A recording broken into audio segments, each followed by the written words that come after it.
So welcome everybody. I'm David Mattis. I'm the Executive Director of SAES, and welcome to our video conference today. We've partnered with the Education Group, TEG, today to work with you and answer all sorts of questions relating to the headships that are right around the corner for you. So it's a pleasure to have you here. A couple housekeeping items. I'm going to mute everybody's microphone at this point. So when it comes time to talk, you'll have to unmute yourself. Just be aware of that, but we mute everybody when we've got this many people on the call just to minimize the ambient noise. As we're visiting today, we're going to have lots of time for interaction. So as questions pop up, if you go to the participant button, there should be a place for you to click raise your hand. That's going to be the best way for you to communicate to us that you have something to say or you'd like to respond. If for some reason you don't have that function, we were having some interesting differences from what people were seeing when they clicked that participant button. So if you have the raise your hand button, please use that. If not, just type your name or any character into the chat box if you open up the chat window, and you can communicate to us that way. And then of course, if worse comes to worse, just unmute yourself and yell at us. That always works. So again, it's a pleasure to see everybody today. I'm going to turn it over to David Dougherty from TEG.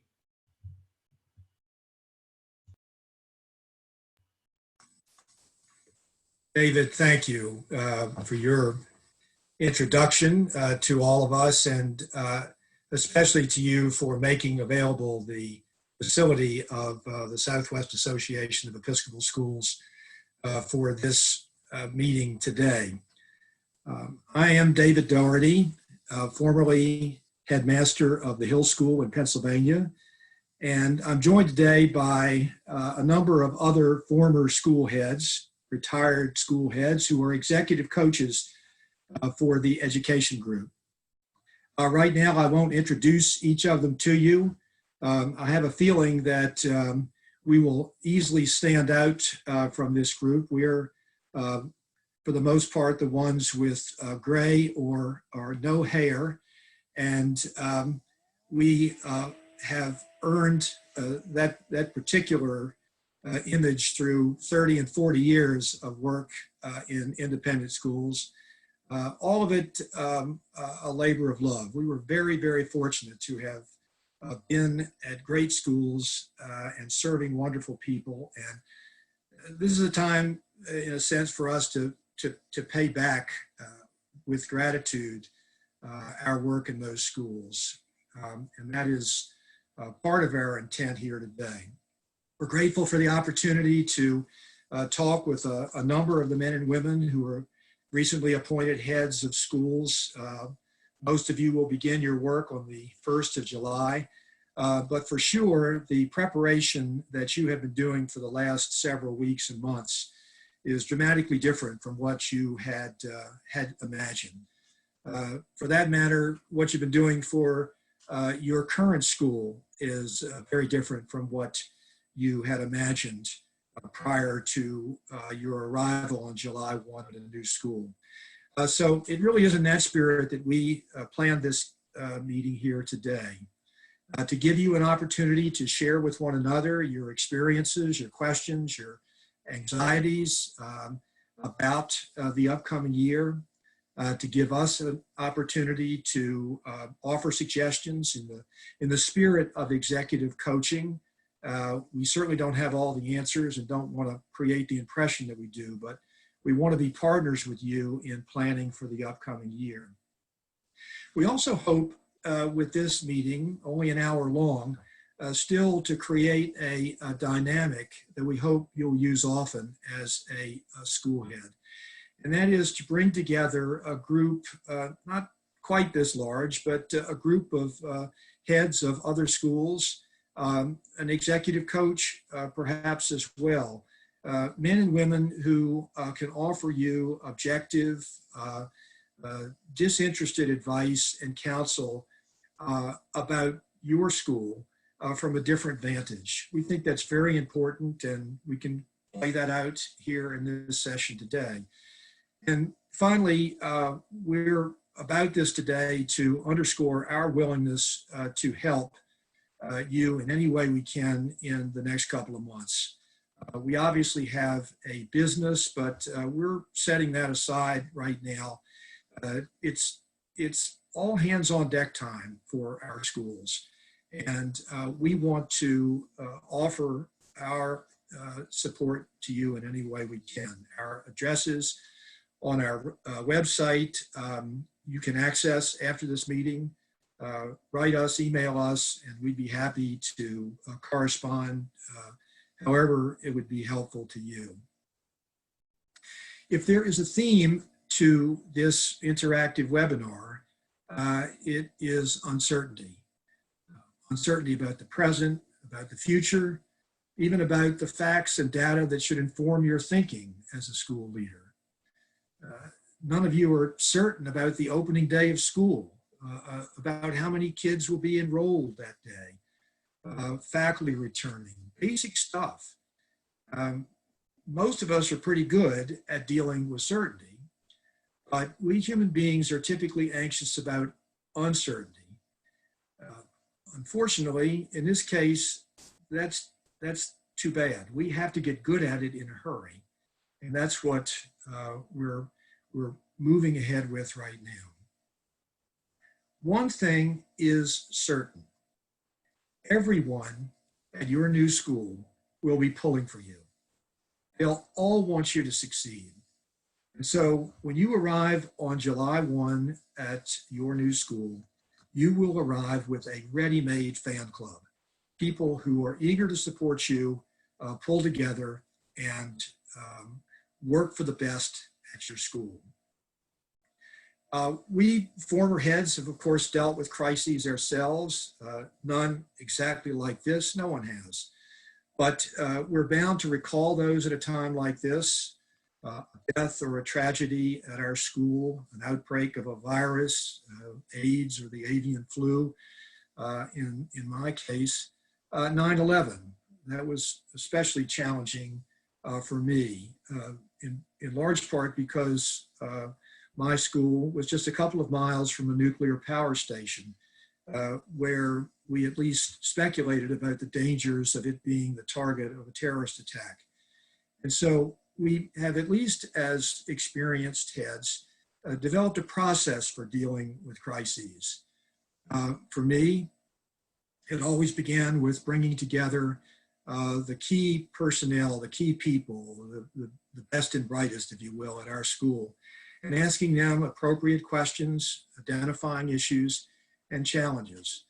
In a sense, it was part of any crisis management plan, but as much as we had anticipated what the crisis could be, we knew that only by bringing key people together to talk about the challenges were we going to be able to address them well. I should say that we debated how best to term this, whether it's a webinar or a chat. A chat to me seemed a little chatty for something as serious as this. And we talked about calling it a forum, but that seems a little more structured than what we had in mind. But for certain, we're counting on everybody pulling together to share thoughts, concerns, questions, great ideas in the next portion of this hour.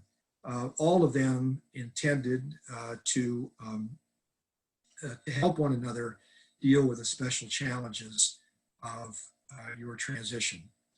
So with that in mind, I'm going to ask whether anyone has arrived at the meeting today with a question and give you a chance to ask it, or a comment that you wanted to tee us all up with as we begin. Thank you, David. So again, feel free to use the raise your hand function. You can type the question into the chat function, but who would like to kick us off with a question or an idea to keep the conversation moving forward?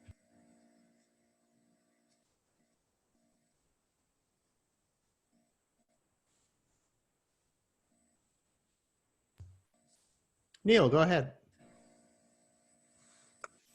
Sure. I'm sorry. I don't seem to have the raise the hand function, so I resorted to the physical hand. You know what? And it worked perfectly. Okay, great. I'm Neil Muffson. I'm completing my 30th year as the head of the country school in Easton, Maryland, which is a pre-K through 8th grade school. And I'm going to be joining the education group in July.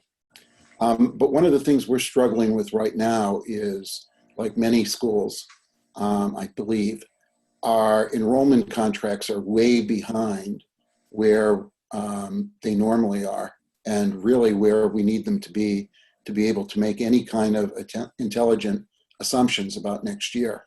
So I wondered if anybody is thinking about ways that they've toyed with or put into place to bring in enrollment contracts. So any thoughts on how to kind of monitor that re-enrollment process and get those contracts in that maybe aren't coming in as quickly as usual? What's everyone's thoughts on that?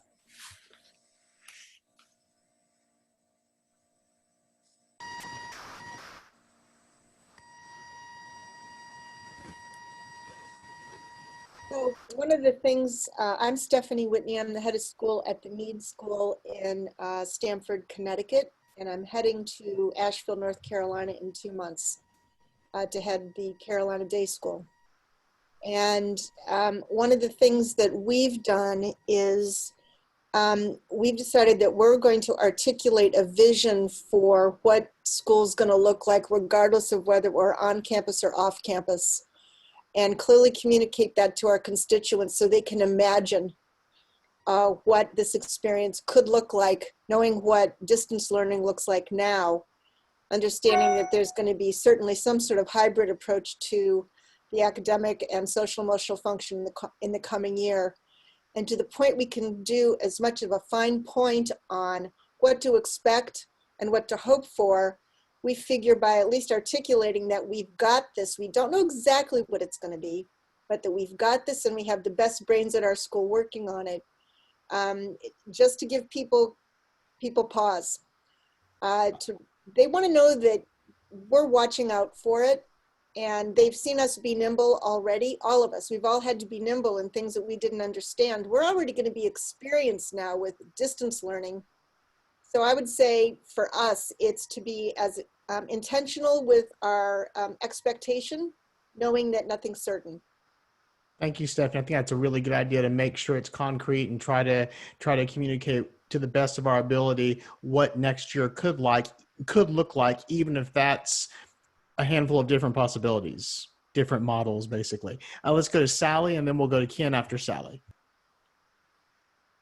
Hi, I'm Sally Keidel. I'm the head of school at Montgomery School in Pennsylvania, and I'm going to Agnes Irwin, which is outside of Philadelphia. And I'm disappointed that I'm following Stephanie, because I was going to more acknowledge what Neil was saying and say some of the challenge for us is people are saying to us they only want to return if we're going to be in person.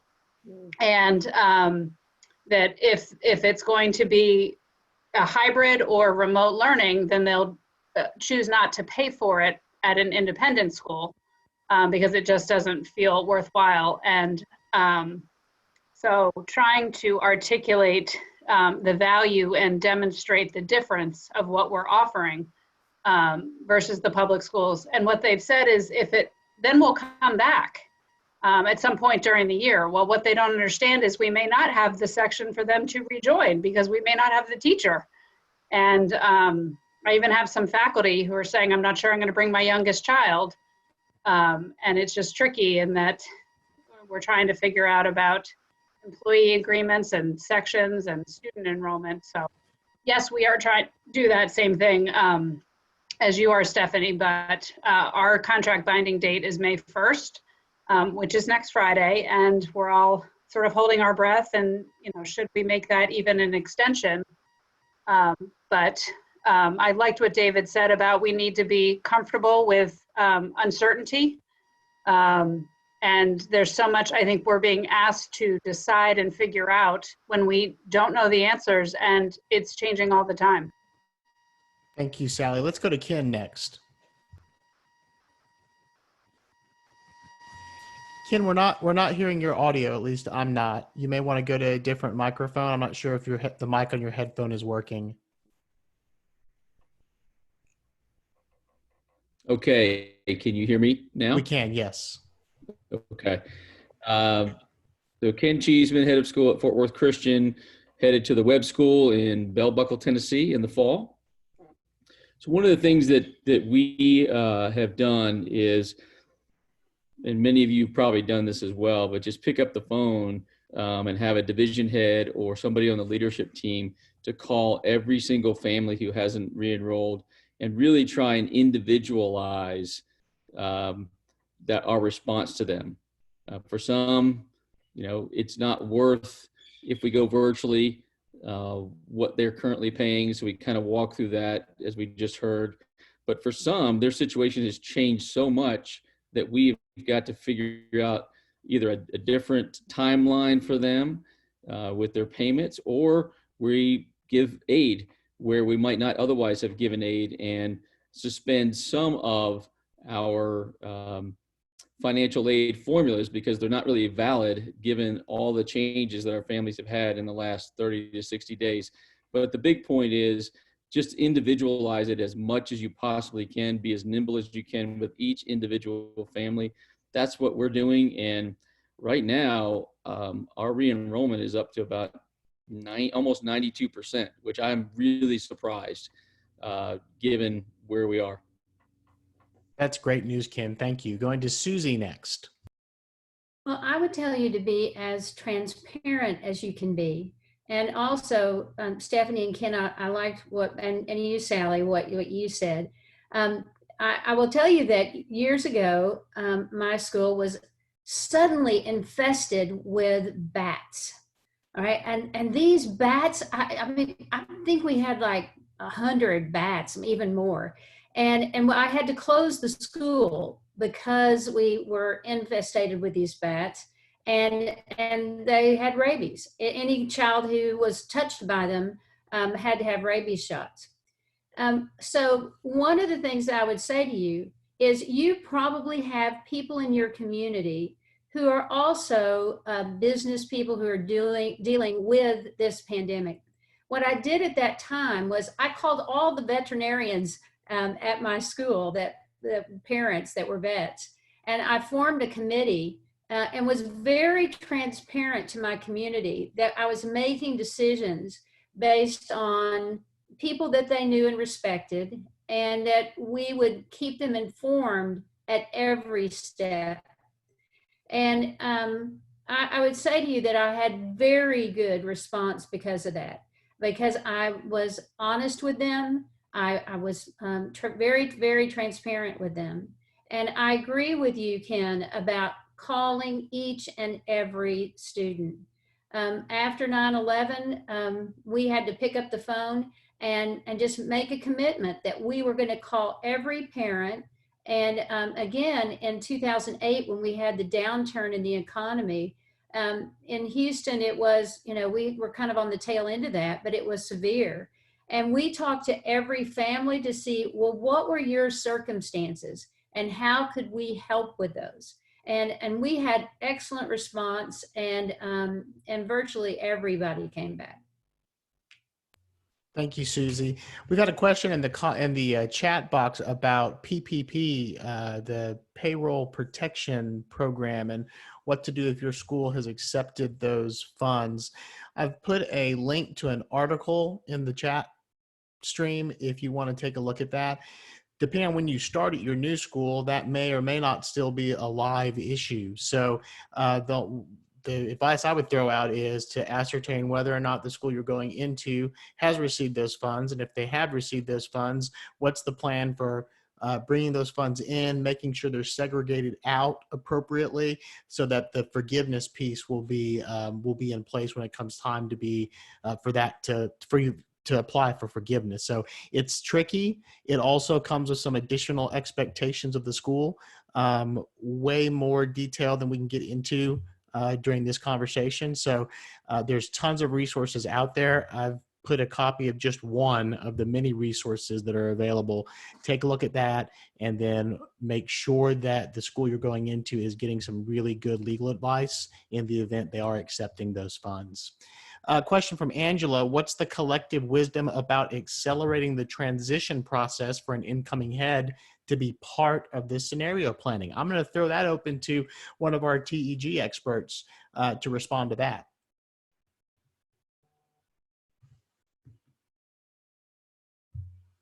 Anybody want to step in there, Coach? I'll step in and tell you what we're doing at my school. Right.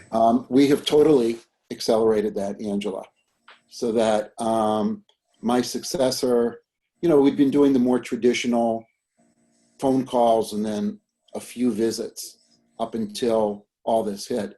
And then by the end of last month, or the middle of last month, I guess it was, we included my successor on my weekly phone call with the board chair. And we're also going to have transition in the board chair too. So we've had him in on those calls since January. And then we formed a COVID impact task force, which includes physicians and just handling the whole thing. And we have my successor on that committee too. So he's been very actively involved, and he's mainly been there and asked some questions. But I think it's going to help him feel in the loop a lot more. So I would urge you to see if you could have your board at the school you're going to extend that invitation to you too. Thank you for that, Neil. I'm going to actually go to Dave Davies next to see if he has a comment about this topic before we move on to the next round of questions.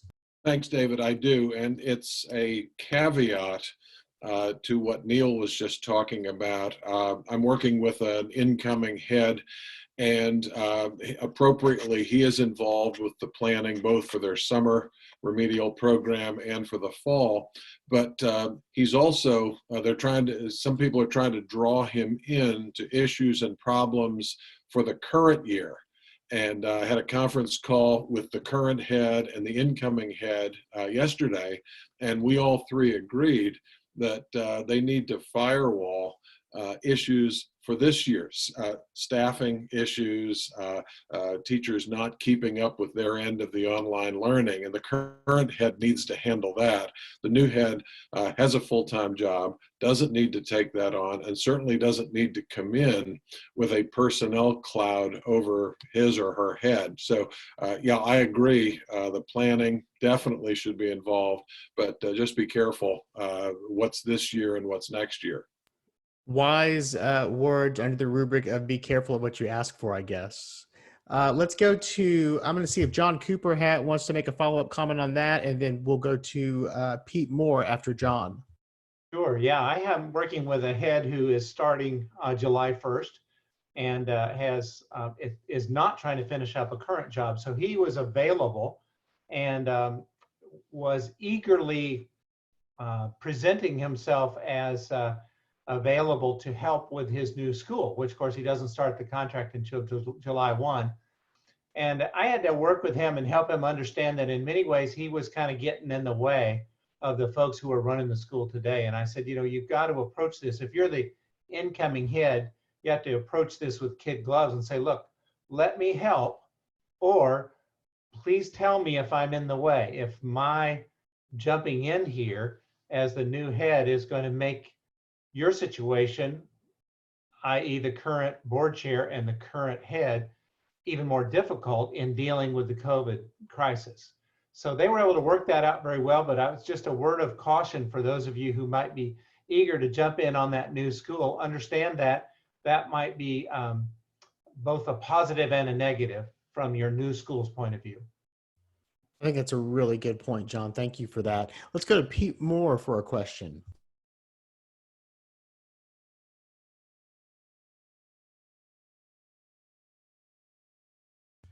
Pete, I think you're muted.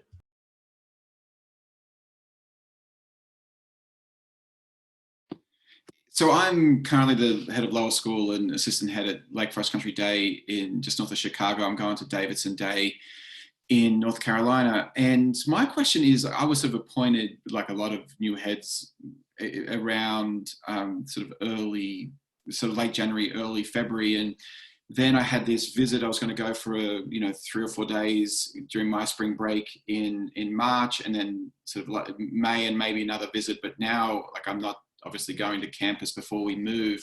And it's just, I'm after sort of advice on how to roll out sort of that sort of communications, like, strategy or plan in terms of like email, because I was going to have these, coffee and questions with parents and I'm starting sort of these one-on-one calls, like Zoom calls with the employees I was supposed to be meeting with, but just like that, rolling out some sort of like systematic communication plan. Like there should be, I don't know, an introductory video, then an email, and then I'm just interested in what other people are doing if they haven't been on campus.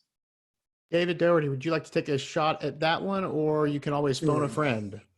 No, I'll begin the response and say that in both of my headships, I was certainly tempted, even encouraged to communicate with my new school's community. I did have one very important principle that I made clear from the outset, and that was that my primary responsibility was to my current school. Mm-hmm. I said that I would be at my desk at 4 o'clock on the afternoon of June 30th, and that I would be at my desk at 8 o'clock at my new school the following day. I wanted to make it clear to everybody, number one, that I had a very important responsibility at my current school, and that my new school, if you will, was being run very well by the incumbent, by the current head. That said, I was given an opportunity, for example, to make a chapel talk to students and faculty at the Hill School several months before I arrived. And I certainly used that as an opportunity to communicate. The talk was distributed widely, and I thought it was an effective way to enter. But my instincts tell me that you should be both respectfully deferential to the current head, and make clear to everyone that he is or she is in charge, but also develop a thoughtful plan for how you'll communicate on your arrival. Some of you may find the need under these circumstances to communicate even more, but I'm mindful of the danger anyway, if it's not well coordinated with the voices at your new school, that there could be some confusion or uncertainty. That's where I am with it. Thank you for that, David. I think Bob Kirkpatrick may have a follow-up comment on that. There's an interesting parallel here between what you're talking about, Pete, and what we're doing with the new searches that are coming online right now. Because what we really value is that on-campus experience. We make the visit for 2 or 3 days, and we meet with as many people as we can and get as much of a hands-on introduction to the school and the community as possible. And what we've gone to doing now, rather than that 2 or 3 day visits, 2 to 3 week logistics of setting up focus groups and having meetings with them. And actually it's worked reasonably well. Logistically it's more difficult, but it can work. But again, that's all part of a plan, I think, and one where the school obviously has a strong hand in setting it up and structuring that approach. But those focus groups for us have worked pretty well in lieu of the face-to-face meetings we wanted to be having. Thanks for that, Bob. Let's go to Susie Lair. I wanted to ask Pete a question. Pete, were you asking about how the school rolls out you coming, or I just wanted to get more information about what you were saying. Is this about communication to the community or to the inside group, the teachers and things?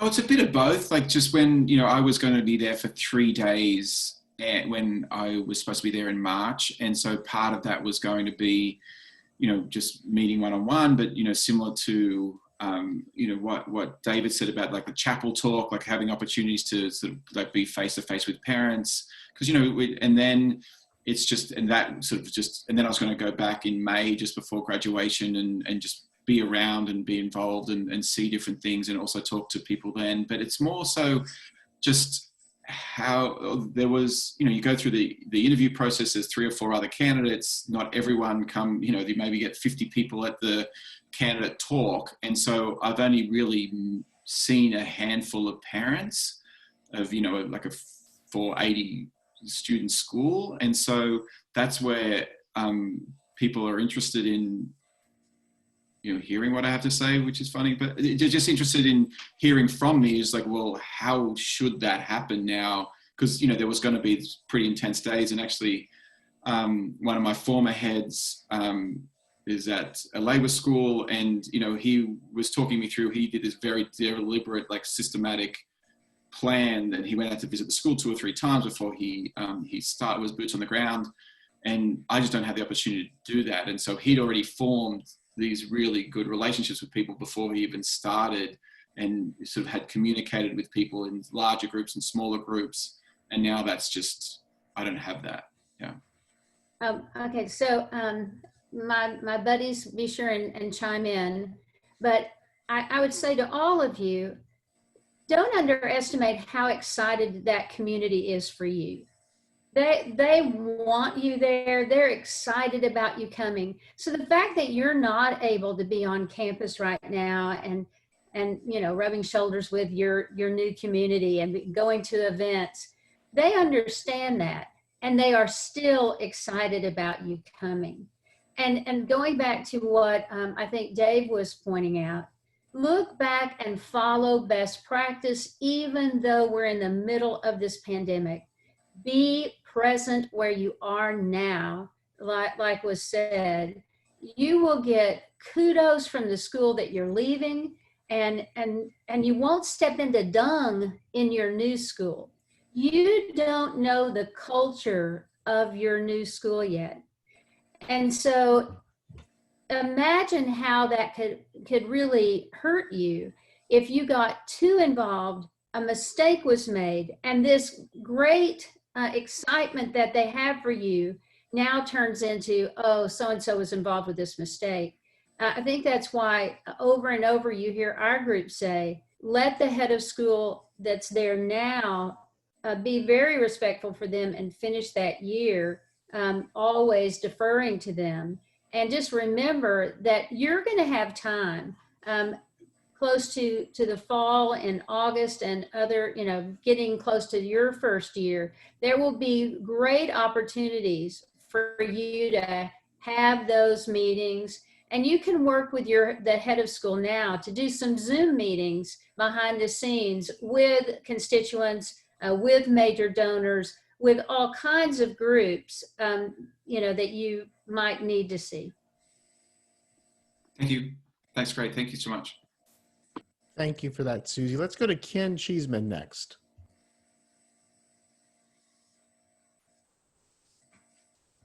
All right, I hope you guys can hear me because I think I'm having some technical problems. So We can. You're coming through. Good. So Pete, just very quickly, I would just add, you've gotten a lot of really good advice, but particularly going into a K-12 situation there at Davidson Day, I think you should also remember those parents are worn out right now. This world being turned upside down, and those parents having to take on way more of a role in nurturing and challenging their children in the home, acknowledging that in a very short, brief video, and telling them how much you're looking forward to communicating when you get on campus in the summer probably goes a long way in that community, rather than a more systematic approach to communication, because parents are worn out right now. That's a good point, Ken. Thank you for sharing that. Let's go to Christy Montgomery next. Myself. Yeah, hi. I'm the incoming head of Lakeview Academy in Gainesville. And I'm actually, unlike perhaps many of you on here, I'm actually coming from higher education. So I'm at Northwestern University, not currently in K-12 setting, but obviously dealing with the COVID-19 response here at the university in the same way that all of you are at schools. And I've found actually that I keep from my Lakeview Academy increasingly getting phone calls asking me what I think about the various responses for next year. And even though I have stressed that I am not the head until July the 1st. And I actually sent out in consultation with the board, the incoming board chair, I wrote a short email along the lines actually of the video that was just mentioned, acknowledging the situation that we all find ourselves in, being reassuring that, you know, I'm in touch with the current leadership of the school, and that everything that they're doing is so far has been, you know, positive and so on, and that I look forward to my incoming on July the 1st. And I think, at least from the feedback that the school has sent me, it seemed as though that was received very well, because there was a reassurance that come the end of the school year, which is actually in 5 weeks' time, that may be the danger period when families may kind of drop out because they don't see a certainty of what's going to happen in August. And so me making that connection with them and reminding them that I'm here and I'm coming in has hopefully given some families confidence that you know, everything will be all right in the transition period. But I certainly, I've enjoyed listening to these comments and really appreciate the solid advice about becoming too involved, because I can certainly see how that would create numerous problems down the road. Thank you for that. I'm sorry, I called you Christy. I think it's actually Kirsty. Perfectly fine. I'm quite used to being called all sorts of things, and I've put my reading glasses on, so hopefully that won't happen again. One more follow-up question for Kirsty. You're going to have to talk to us about your backdrop, because unless Northwestern has changed dramatically, I think your backdrop may be somewhere else. I'm pretending that I'm somewhere else. I'm pretending I'm at Chatsworth House and that my gardener is in the background, but in fact I'm in Evanston, Illinois on lockdown, so. Well, it's lovely. Thank you. Let's go to Dave Davies.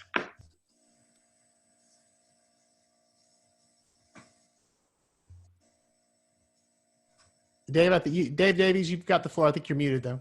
Thanks.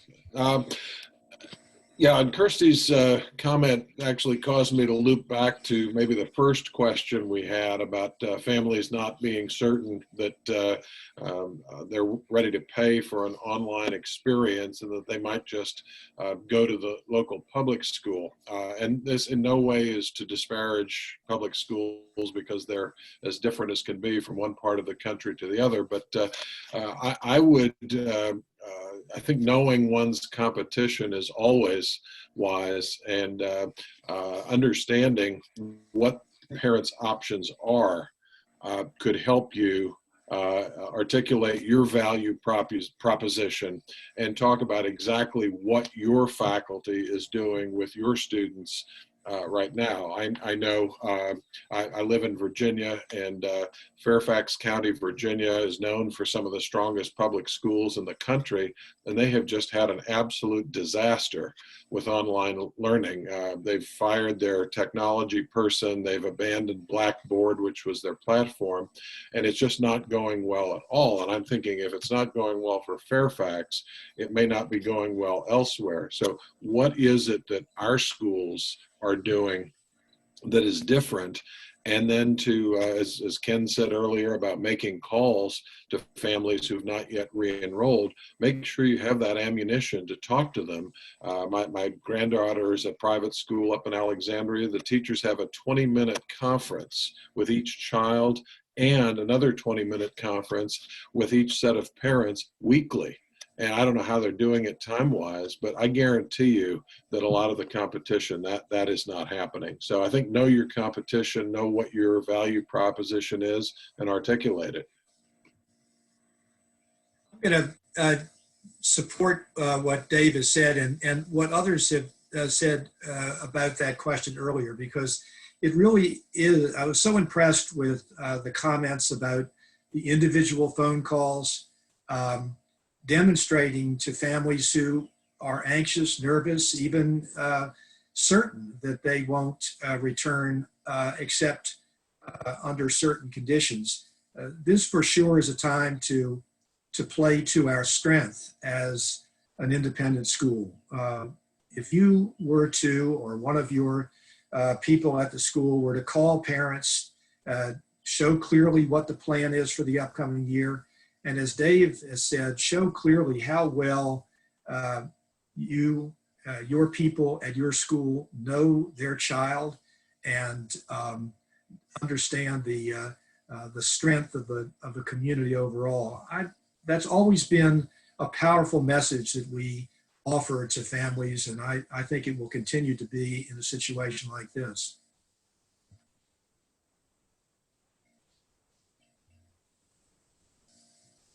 Any other comments about that and kind of identifying the value proposition, making sure we're clearly articulating what makes our schools unique, or are there some new questions? Let's go to Susie Lair. I heard earlier someone mention that you had, a cutoff date that was May 1. And some, of course, you might be extremely worried about, well, what will that count be?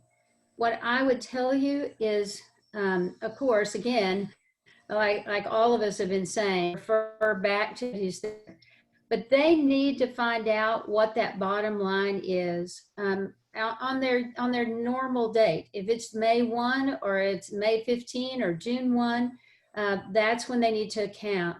Because once you know a number that is fairly good, you can begin to look at your operating budget and tweak it so that way you have more money, more opportunities for kids for financial aid. What we learned after Katrina is if we had met our budget, our enrollment number for the budget, it cost us so little to educate the child because we already had the teacher, we already had all the things that we needed. So again, it's going to be important for you and for your school to know that bottom line number so that the finance committee and your business officer can get in there and really help you think about, well, what is the bottom line about how much money that you're going to have for the fall? And all those other things, yes, you should do them. You should be calling, families, not you, but the school. But you need to know where you're starting. Thank you, Susie. Let's go to John Cooper. Yeah, just a quick comment on that and reflecting back on the 2008-2009 crisis, when we had a number of people who could afford to be full pay families lose their jobs. And it was quite clear that that was going to end up being temporary for most of those people. They would find other situations. So we ramped up an emergency financial aid option that was not based on obviously ability to pay, but could be structured for the particular situation of somebody being out of a job and unable, or maybe just antsy about paying in the short term. And we made it clear that as people got reemployed, we would go back to the status quo. That worked very well for our school, Elgin Academy in Chicago. And in fact, we managed to keep a lot of families that way because we offered kind of an emergency financial aid based on different criteria. So as an incoming head of school, you may or may not have a chance to be engaged in that conversation at all. If you are with the board chair, the finance chair, the current head, that may be something to think about, but it's also something that's difficult to create and manage in a very short time frame. So just give some thought to that. Thank you for that, John. We are, let's see, at 15 minutes to the top of the hour. So I do want to just call that out and let our new heads know, or soon to be heads know, that this is a great time. If you have any other questions, any other burning questions you want to share, now is the time to do that. So I'm going to let you think about that for a little bit, and then go to Bob Kirkpatrick.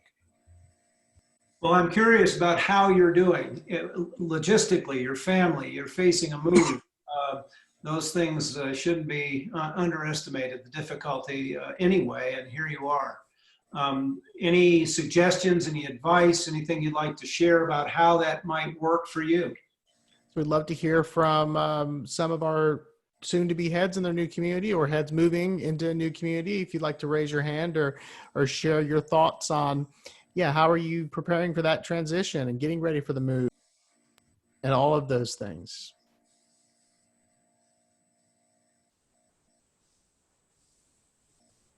Or just help. How do I do this? Sally has her hand up. So I will say that one thing that I am finding stressful about this time is just thinking about selling a house and packing a family and moving, on top of what is already a transition and then an extra stressful time. It's a lot. That's all. Trying to remind myself this will not last forever. Yeah, it is a lot. We just finished a podcast episode with our chaplains, kind of talking about some of the things that they're all experiencing right now. And one commented that, depending on the tradition that you're in, there are buckets of grace, and there's a never ending supply of grace. And as we're dumping out those buckets of grace on all the people that we're serving, we need to make sure we're also dumping some of that grace on ourselves. And this is a situation where we need to take care of ourselves. We need to ask those questions. Yeah, that's a lot. Trying to move in the middle of a global pandemic. So what do we need to do to take care of ourselves to make sure we can get from point A to point B? And I'd love to hear from some of the TEG folks on thoughts that come to mind about self-care in the middle of all this, and what can we do to kind of provide some help as they're making that transition. Let's go back to Sally. I think she has a follow-up comment.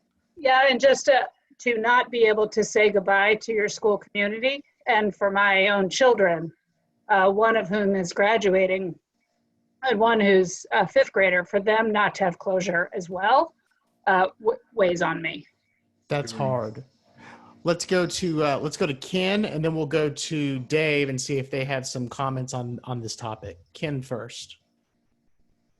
So I wish for all of you to have an executive committee and a transition committee, the likes of which I have going to web, because I have been able to be very transparent with that group, and for us to be able to walk through the stresses and strains that we're going to be normal. And then on top of that, oh, by the way, there are 15 different scenarios we have to prepare for the opening of school next year. So I would say lean on that transition committee or that new executive committee. They've been great for me. I've spent a lot of time talking to them.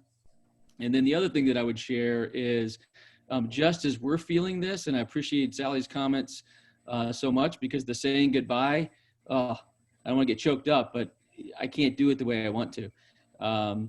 But our new teams are feeling the same way. And so really spending time, not trying to solve problems first with them, but really spending time getting to know who they are as human beings first, because we're probably mostly hardwired to solve problems, but boy, our new people, they just need us to get to know them and start to love them well.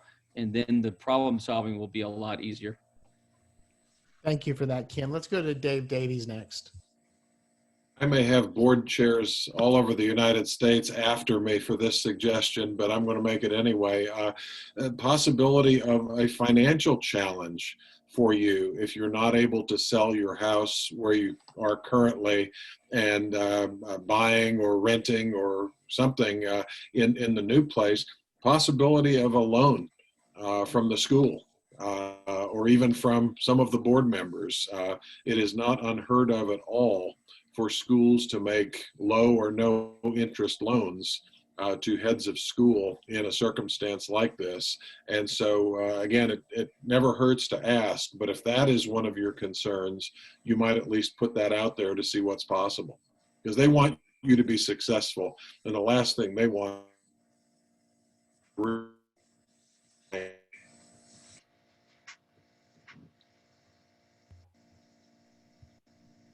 Thank you for that, Dave. Any other comments on that, on just kind of managing the stress and the burden of the transition that's coming up? Or if there are any other questions, you can raise your hand or type that in the chat box as well.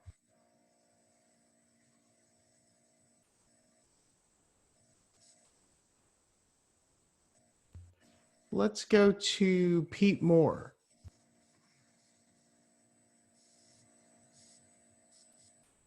This is just around the self-care piece, something which two couple of different things I have done. First one is I wear glasses, but I'm wearing contacts. I bought special blue light glasses. They don't look that great, but because my eyes were burning because of how much time I was spending on a computer. They cost like $20 from Amazon. And but that has been super helpful, because like honestly, some days at 5:30 I would put an eye mask on and I just couldn't have any light around. And so that's very simple, get some blue light glasses. The other one is, as much as possible, I've been getting off Zoom or Google Meet, and I live on campus here, and I just walk on if we don't have to be working on a document, I'm just on conference calls. And the other day I got like 21,000 steps before like 10:30. I was already over my 10,000 steps for the day. That has been helpful. I also have a Peloton, and I've been hitting that like a crazy person as well. And that's been helping with the stress. But I just like getting off the computer, blue light glasses, walking as much as possible instead of being on Zoom calls, and just exercising has helped me. And also the Serenity Prayer most days as well. And this too shall pass has been helpful. Thank you for that, Pete. So let's see, we are 7 minutes to the top of the hour. So I'm going to turn it over, and we're not all going to run away at the top of the hour, I promise. We're going to hang around, but I know that some folks are going to need to jump off once we do hit the top of the hour. So I'm going to stop and turn it back over to David Doherty for any closing comments or anything else that we'd like to say before we hit the top of the hour.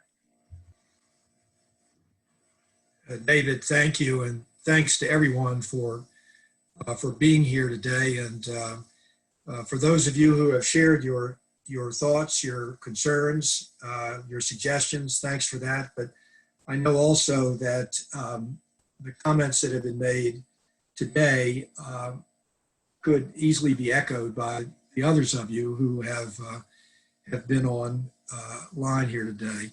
I'm especially grateful to Sally, first of all, because I know her so well, and I know how deeply felt her comments are about saying goodbye to her school, her kids saying goodbye to Montgomery. That hits me where I live, and I know that this is a time of great sadness and mourning for us at our current schools, even as we're looking forward with excitement to the opportunities at our new schools. So I want to begin my final comments by thanking Sally for and others who have talked about this period of sadness that you're going through, and let that happen. That's a very important part of this process right now. You're grieving at the same time that you're looking forward to leading a new school through much of the same kind of sadness that you're experiencing right now. There are three principles or points that seem to have come to the fore here this afternoon, and I'd just like to underscore them because I think that they're clearly important to you all, and I think they are important in general. I think we've given good time today to the significance of best practices. When you were appointed the head of a school, I feel sure your search team, those who directed the search for you at your new school, gave you and your school a real blueprint for how to manage the period of transition. And you should pay close attention to those best practices because they have been developed and refined over years and years of time under all kinds of different circumstances. None so severe as this, perhaps, but in the aggregate, severe. And so this is not a time to create a whole new transition plan, to invent a new wheel. It is a time to be mindful of best practices and at the same time be alert to the need at times to move in a different direction. Best practices are not a drudge. Best practices are not myopia. They are a direction that you can confidently follow, aware that there will be times when you may very well have to break the mold and do something different, dramatically different. And that will require, with that risk, real courage, real confidence, and also, and this is my second point in conclusion, excellent communications. At your school right now, I'm hearing from the people that I'm speaking with at our independent schools that overall the communications with the school community have been excellent. I can't speak for you and what you're seeing at your new school, but it's certainly a critical component of this transition process. And when you arrive on July 1, you should have a plan in place, much as Pete was talking about, for clear, honest, and candid communications. With your predecessor, you certainly should stay in touch with him or her, your board and its chair, the faculty, parents, students, the greater school community. Communications in the next few months into the next year will be critically important, and you will demonstrate a quality of leadership that everyone, I believe, will be respectful of if you are open and candid in your communications. The last is a little different. We haven't touched on this exactly, but it's been on my mind quite a bit in the last few weeks. I am thinking of your first communications with your school community, maybe a letter or a Zoomed talk, when you appeal to them, their hearts and their minds, for support for your leadership and your confidence in moving ahead as the head of their school. I think it will be a critically important time for you to demonstrate from the very start your knowledge of the school, its history, its values, its traditions, its great teachers, its mythology, in summoning support for the school, and not insignificantly, you as its leader. I'm sure a number of you watched the Queen's speech a couple of weeks ago as she appealed to the people of Great Britain to rally together and defeat the virus. And her calm, her sureness, her optimism were uplifting to everybody. The moment that I think most people remember, and will for a long time, is when she said, "We will meet again," and summoned a line that to older people in the country was heart-inspiring. A line from a song in World War II that brought people together, rallied them, and reminded them when all this was over, when we defeated the enemy, we'll all get together again. And that'll be a good time. That's something we can really look forward to. I'm sure there were a lot of young people who didn't know what that line meant when the Queen spoke it. But I'll bet their parents told them, or their grandparents, or their great-grandparents. She, in a single sentence, summoned the values and ideals of her country, and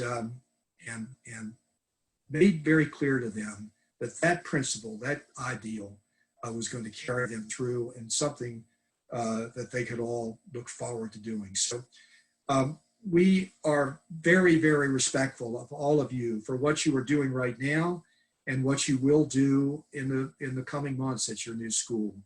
I repeat, we're eager to help in any way we can, but we're grateful to you for being on the line today, and all of us wish you the best of luck. Thank you for today. Thank you so much, David, and thanks to everyone for participating. We're not all going to run off. If you want to stay back for a few minutes, feel free to if you have any additional questions or would like some more information. But otherwise, thank you so much for taking the time to be with us today. You are all going to do amazing things in your new communities, and we can't wait to hear about them. Thank you all so much. Good. Thank you all.